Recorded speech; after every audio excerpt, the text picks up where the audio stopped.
সালাত পরিত্যাগের শাস্তি কি?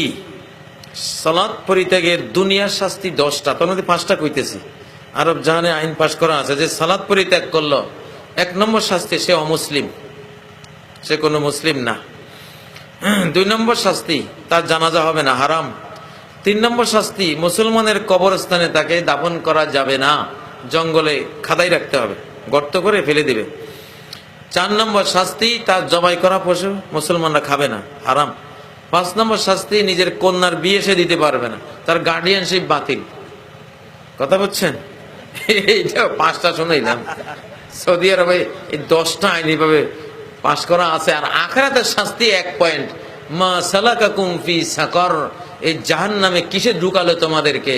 ক্বালু লাম নাকু মিনাল মুসাল্লিন, আমরা নামাজীদের কাতারভুক্ত ছিলাম না, মুসল্লিদের কাতারভুক্ত ছিলাম না। এই জন্য জাহান্নামে